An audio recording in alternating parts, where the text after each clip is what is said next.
once again, meeting at the crossroads of where the two forbidden subjects of religion and politics intersect.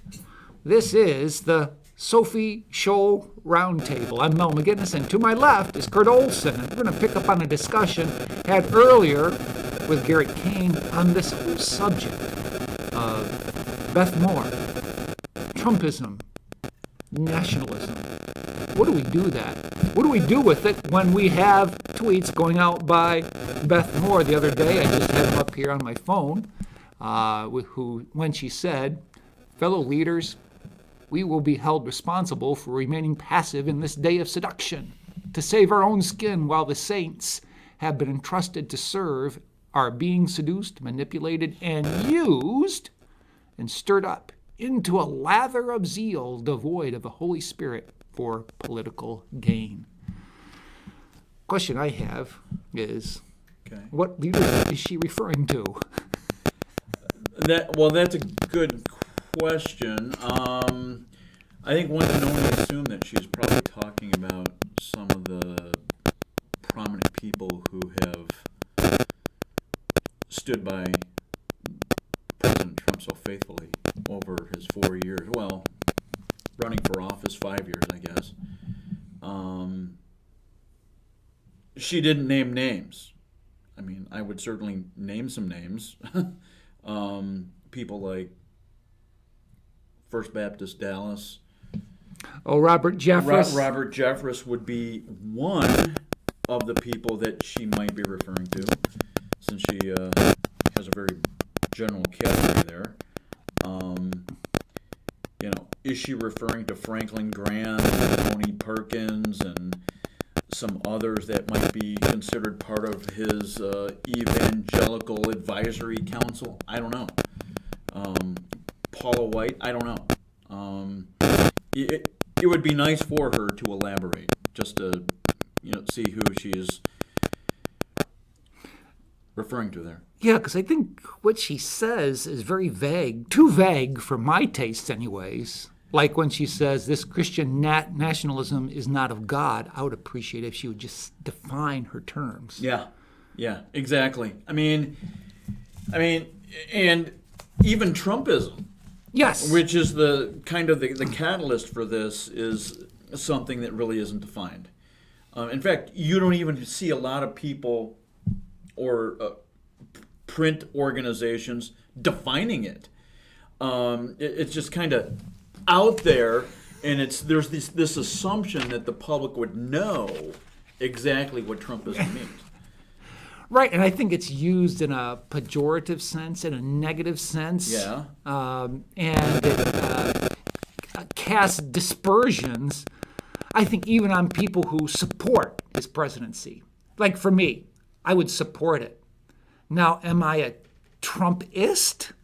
As in leading a Christian movement that idolizes the guy? No, I just supported him because I think he was the person who would be the best candidate to support and uphold the Constitution. And the Democrats have lost their blithering minds. They have. I mean, I kind of added that, but they have. And that's one of the reasons why that kind of a tweet by Beth Moore, without, naming names and going into further detail, she just kind of leaves it there when, frankly, there's a ship that's already sailed for Christians. Evangelical Christians, the ship has sailed. And they see what's going on the left, the left, and they're like, what are they doing? And I think that's one of the things that she doesn't account for. And I would not just put Beth Moore in that category. I'd put a bunch of others. But, that's one of the things that's going on. Yeah, and I'm wondering, too, regarding with Beth's tweets, if there isn't something even more alarming that the church needs to be aware of. That is, the social justice movement in the church.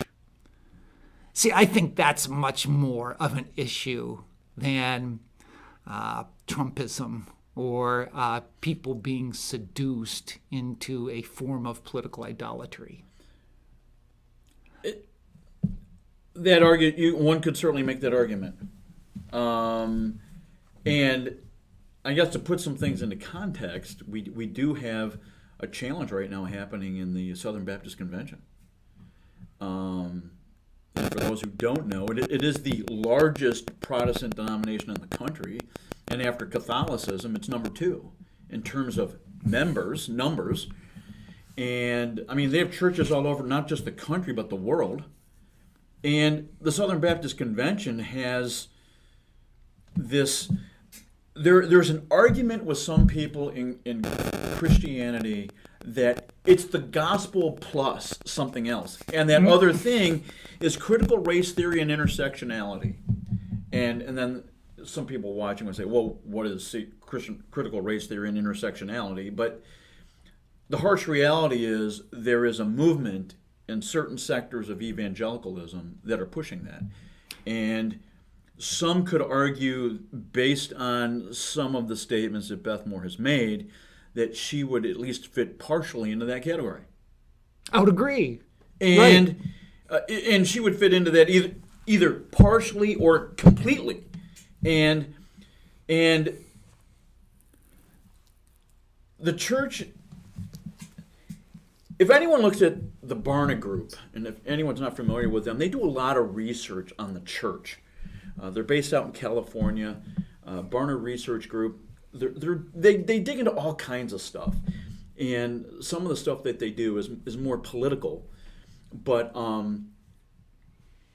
routinely they're telling us that the number of people in the church who do not have a biblical worldview is amazingly high. Mm-hmm. And you also have people who just, they have positions that are a complete contradiction to Orthodox Christianity. And when you have critical race theory and intersectionality popping up on the scene in certain sectors of Christianity, you're kind of like, who's minding the farm here? It's like, right. Seriously, what are the pastors doing?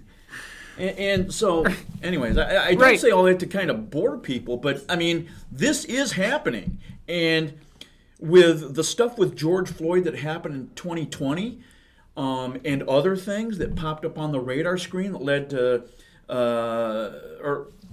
to rioting in Portland and Seattle and Chicago and New York City, these are the kinds of things that are one of the driving forces to some of these people saying, the gospel isn't sufficient.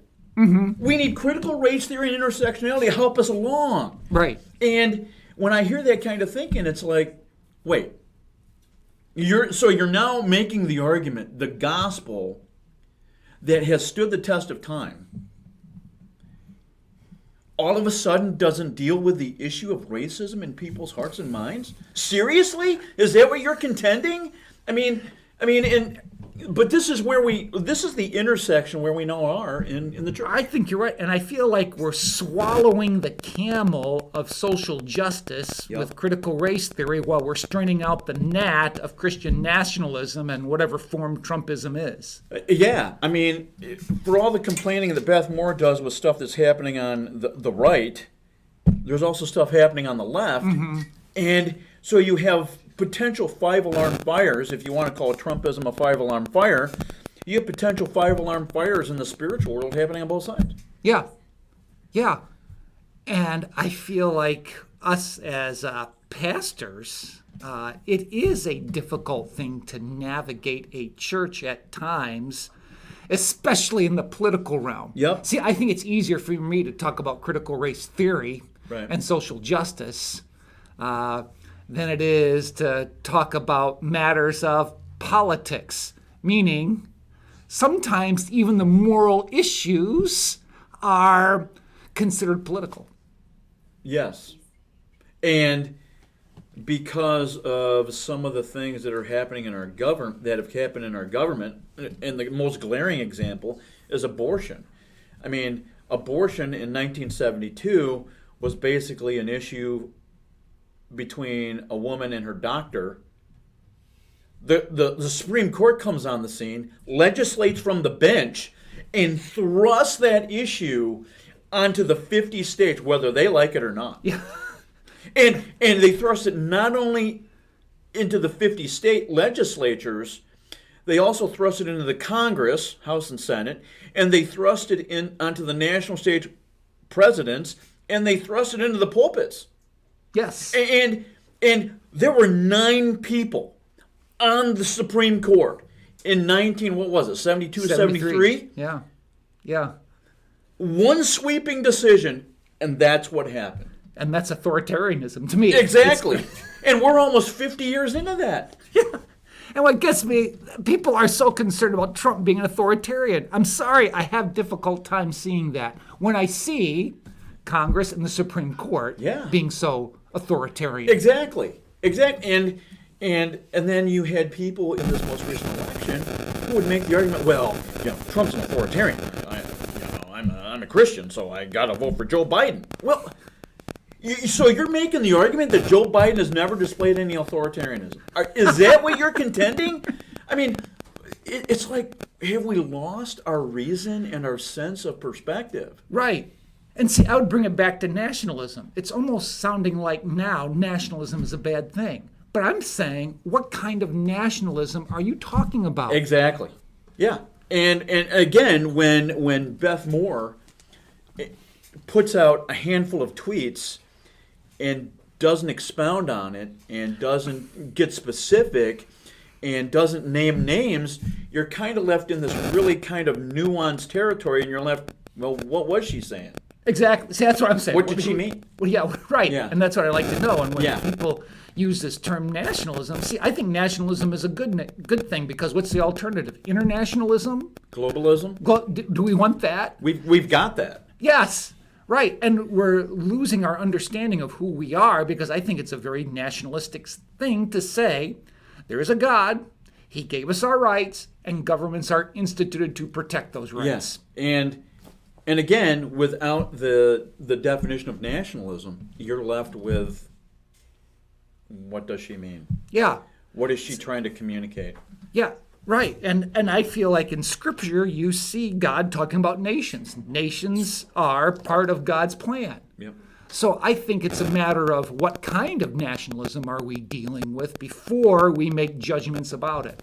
Right. I don't want Aryan nationalism. Certainly That's evil. not. Exactly.